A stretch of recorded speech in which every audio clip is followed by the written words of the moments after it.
はようございます。新藤きみこです。今日はブレイクタイムということで、ブレイクタイムですね。入ってないんですけど、苔の私の増やし方と、ちょっと管理法っていうか、そういう作業を撮影したいなと思っています。これはですね、1年って言わんか、2年ぐらい前かなに、とある盆栽友達というか、そういう方からね、この状態でいただいたもので、砂苔のこういうものなんですけど、苔っていうのはね、皆さん大好きだと思うんですよね。私も盆栽始めた頃はちょっとまだ右も左もわからない、今もあんまわかんないんですけど、すごい大先輩からどういう樹種が好きなのとか言われると、何が正解か分からなくて、テンパっちゃって、苔が好きとか言ってですね先輩がキョトンってするっていうか、そういうあると思うんですよね。もっといい答えあったと思うんですけど、苔が好きみたいな別に悪くないっていうか、苔の魅力っていうのはすごい底知れないものがあるし、すごく面白い増え方とか生態とかもですね、面白いんで、私もね大好きなんですけど、ブログのコメント欄なんかで苔は買ったことありますかとか、どういう増やし方してますかとか時々質問もらうんですよね。私もね苔はね買ったことあります。本当に始めた頃に細葉沖縄苔、そういうの結構ありますよね。トレイで買ったことあるんですけど、うまく持ち込めたこともないし、そもそも自生地が違うんでですね、盆栽に貼り付けてもなかなか思うように育たないとかあったんで、結構苦労したんですよね。で今は勝手に湧いてくるっていうか、木が増えてくると、そこに自然と苔はねついてくるし、植え替えの時に苔がモリモリしてる鉢、こういうモリモリしてる鉢からちょっと拝借して貼る。そしたらまたそこで繁盛するんで、十分苔はね環境さえ整えば買ったりとか、しなくて大丈夫かなと思います。で盆栽に向く苔っていうのはありますよね。基本的には背丈が低くて小さくて水通しのいいものが良いかなと思います。銀苔とか広口苔とか、そういうやつかな。短いやつ、それがねやっぱり良いですね。あと小白類なんかに相性がいいのは銀苔とヒゴケって言われる地衣類か、そういうものが相性がいいですね。根っぽ乾燥に強くて短くて、特にヒゴケっていうのは、すごくね古さも醸し出して、すごく良いんですけど、なかなか増えないんで私も増やしたいなと思ってるんですけど、ミニでねヒゴケくっつけたらすごいかっこいいんですよね。銀苔はこれですね。この背丈が短くてちょっと光沢のあるもの、すっごくね一個一個は小さいんですけど、こういうのはねぜひ増やしたいところですよね。反対にあんまり好ましくない苔ですね。そういうのはありますよね。銭苔ね、廃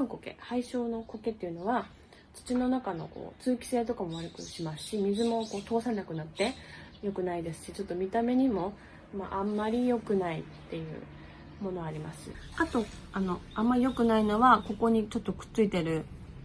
ちょっとねゼリー状のこういう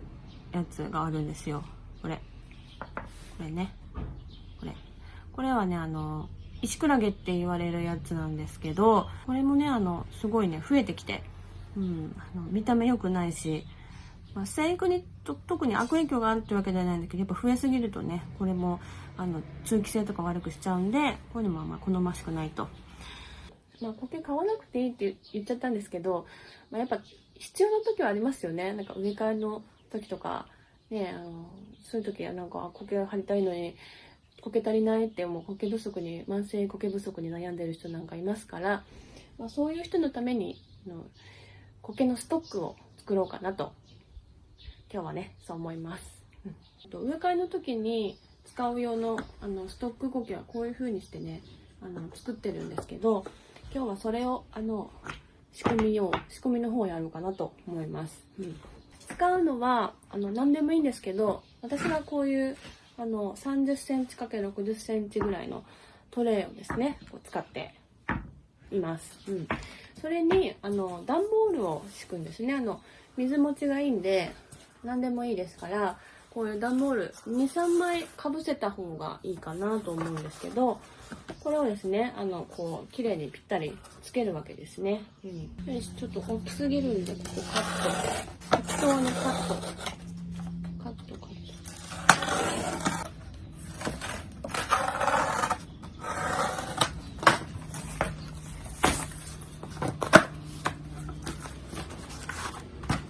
で、これも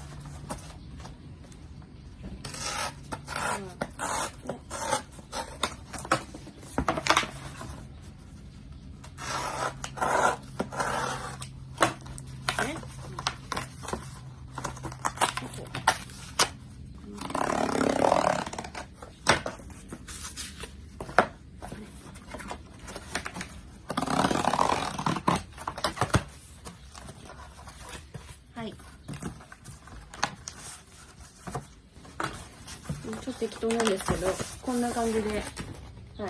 こう敷き詰めるんですね。段ボールは水持ちがいいので、湿気をね、水を含んでくれるので、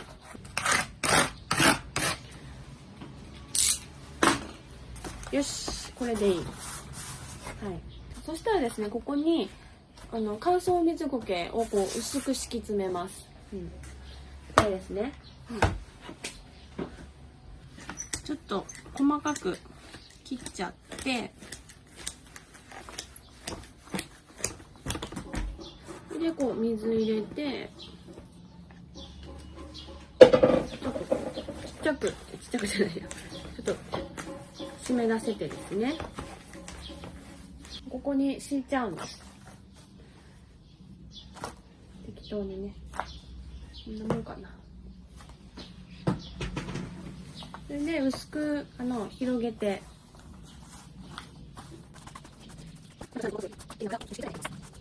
この下に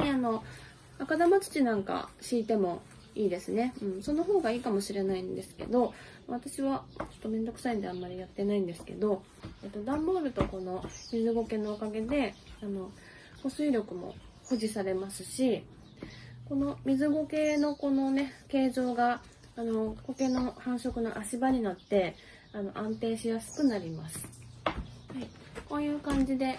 全体的に苔を敷き詰めました。こんなにいらないって人はもうちょっとちっちゃいトレイでもいいんですけど、浅めがいいですかね。そんなに土を入れるとしても深くしてもあんまり意味ないっていうか、根はない、もともと根はないので、苔はねちょっとねくっついてるだけなんで、カコンって言ってね、そういう体を支えるためにくっついてるだけなんで、土もそんなにいらないです。足場だけ必要ですね。こういう足場だから、これ足場作りですね。ここまでできたらよくねこう押さえて、で苔をね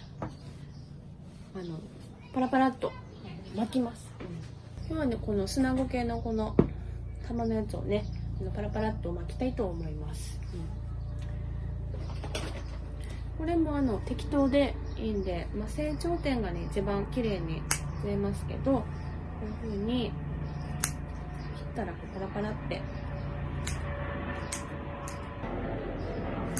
うやってかなり細かくした方がいいですね。苔の増え方は秋口なんかに胞子体をこう伸ばしてきて胞子でね増える有性生殖もあるんですけど、栄養繁殖っていうか、なんていうか挿し木みたいな感じでですね、こういう植物体の一部からまた新しく増えるっていう、そういう方法をするので、どこでもこう切っちゃうとですね、そこからまたしばらくするとね、苔が出てくるんですよね。こんな感じでもう少しまんべんなくいっぱい巻いた方が早いんですけど、これでね仕込みは完了なんですよね。たださっきのこういうこの状態になるまでは半年から1年ぐらいはかかりますね。ゆっくりゆっくり成長するんで、これをでも仕込んどけばですね、ゆくゆくは困らないのでやってみたらどうかなと思います。で、置き場所は半日陰ですね。半日陰って言ったらちょっとね難しいんですけど、時間で1日午前中だけ日が当たるとか、そういう考え方ですとかあるみたいなんですけど、私半日陰というとやっぱ木漏れ日の、日中通して木漏れ日の環境っていうのを、半日陰呼ばわりしてるんですけど、そういうところがいいですね。結構日当たりも好きなんです、ナゴケは。他の苔も。ただ苔って環境変わるの嫌うんですよね。だから置き場所はあまりコロコロ変えない方がいいと思います。ここに置くって決めたらもうずっとそこに置き続けるっていう感じ。空中湿度とかそういうのにもね敏感になるので、半日陰の場所をずっと同じところに確保してあげるっていう。盆栽もどうしても日の当たる方だけ強くなって裏の枝が弱ってしまうから鉢回しなんかねするんですけど、人によってはやっぱり木っていうのはもともと動かないんだから、日が当たらないところは弱っていうのは当然なんだみたいな、そういう考えで絶対鉢回さないっていう人もいるんですよね。友達なんか読んでねこれいいなって見て同じように直したつもりでもその1ミリのズレがね気になるとか言ってねスッとね1ミリチュッと戻すっていうね逸話を聞いたことがあるんですけど、やり方は人それぞれあると思いますし、なんでこれだってね思う人もいるかもしれないんですけど、自分なりにさらに工夫をしてですねやってみてください。赤玉敷くのもいいと思うのでやってみたらいいと思います。ではお疲れ様でした。